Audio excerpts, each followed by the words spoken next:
We're going to get back to that breaking news we brought you at the top of the show. We have Alicia Trost on the phone right now, the BART spokeswoman. Alicia, what can you tell us about this shutdown currently at BART? We have no trains running right now because we can't safely dispatch the trains from our yard. That's because crews overnight ran into a problem that's impacting two of our systems that we need to run trains. So right now we've got crews working on trying to fix that problem so that we can get that traction power up and our routing system up so that we can get trains out and serving riders. You know, I know that this is all unfolding. Obviously, if you could get those trains running again, you would. Do you have an estimate for when you think the system may be back up and running? Not yet, because it's pretty much hanging on these crews troubleshooting the problem and getting the power supply system back up and running, and then those critical computer systems that we need to safely run the trains, because even if we get the power system up, we need those routing systems to safely maneuver the trains throughout the system. And so once those crews fix it, we'll be able to power up quickly and move it out. This has nothing to do with track problems or anything where it has to be inspected in the sense of like a problem on the track. It's just coming down to a computer and power supply system problem.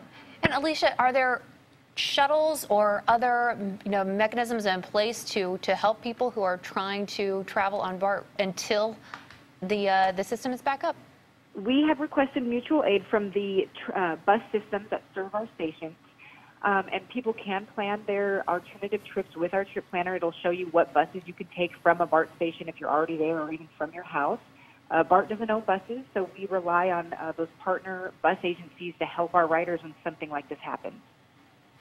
And Alicia, just to be clear, when this gets back up and running, all stations and all trains will be running as usual, or is it going to be rolled out on certain routes or at certain stations and not at others? Well, that information isn't clear to me yet. Once we've got the system up and running, we should be able to dispatch trains from all yards, but obviously if that information changes, I'll push it out to the public. You know, I feel like if this had happened Monday through Friday, the impact would be enormous. Thankfully, it is a weekend, but give us a little snapshot of your ridership on the weekends. How many people potentially could be affected by the fact that trains aren't running at the moment? Well, because it's early morning, the ridership is very low. This is typically, those first few trains of the morning.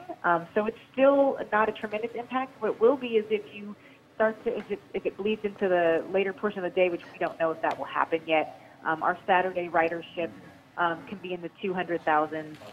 It's much fewer riders than what we see on a Monday through Friday. And just once again, the root of the problem is some type of computer problem, a computer glitch. Explain that to us as clearly as you can. That we cannot have our traction power system start and power up and run, as well as the system that basically sends trains on the route they're supposed to take, like which track to move to which track. Those systems are not starting, and we're having a problem powering them up and then having them run. So there are no redundancies built in if there's just sort of one system, and when this happens, just the whole thing shuts down?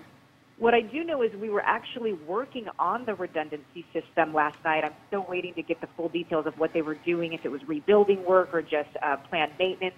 But we were working on what's called the uninterruptible power supply system, and that is part of the redundancy of BART's emergency power systems. And crews were working on that system last night when they ran into this problem. It should not have impacted these other critical train control systems, but they have. And so obviously that's what we're working to figure out what went wrong, and then most importantly, get them powered back up. Alicia Trost, thank you so much for taking the time to bring us up to speed. We're sure you'll keep us posted as this develops. Thank you. Absolutely.